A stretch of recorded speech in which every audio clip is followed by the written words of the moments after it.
Notre coup de cœur du mois, par Fred Campoy. Fred Campoy qui va venir bientôt à la librairie des Griffes Noires. Il faut aller voir sur le site quand est-ce qu'il vient, mais je pense qu'il vient au mois de mars dédicacé. Là, il a un dessin absolument somptueux, lui, je trouve, avec des couleurs toujours très, très claires, très vives et tout ça. Et là, il raconte l'histoire d'une vieille dame à Paris qui a une employée qui rentre à son service. Et il s'avère que cette dame n'est autre qu'Alexandra David-Néel, la fameuse exploratrice, philosophe, écrivaine, qui fut en 1924 la première occidentale à rentrer à Lhasa au cœur du Tibet. La fameuse Alexandra David-Néel.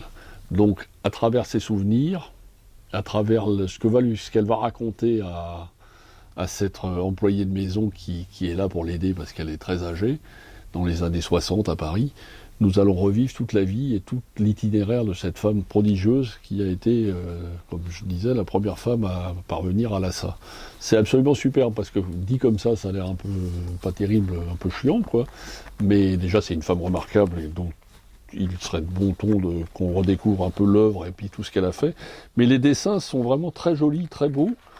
Et puis on est très ému par cette histoire et par le rapport en plus qui commence à passer entre ces deux personnes qui sont pas du tout du même milieu, du même chose, et la fascination que cette vieille dame va exercer sur son employé. C'est vraiment une superbe BD, et vraiment un beau coup de cœur, quoi. Et puis bon, le sujet n'était pas évident, la vie d'Alexandra David-Néel en bande dessinée, au départ, on peut se dire là, mais la façon dont c'est abordé, le prisme par lequel c'est pris à travers des histoires de racontes, et puis Alexandra David-Néel âgée, et ce rapport entre ces femmes, c'est un bouquin, c'est un BD, vraiment même pour ceux qui n'aiment pas les BD, qui n'en lisent pas, s'ils veulent un peu connaître l'histoire d'Alexandra David-Néel, qui n'est pas complètement inintéressante, dirais-je, c'est vraiment très bien, parce que c'est vraiment une bande dessinée qui est pour tout le monde, et même ceux qui n'aiment pas ça, ils peuvent vraiment s'y retrouver dedans. C'est ce que j'appelle la bande dessinée utile, et qui peut plaire vraiment à tout le monde. Une vie avec Alexandra David-Néel, aux éditions Grand Angle.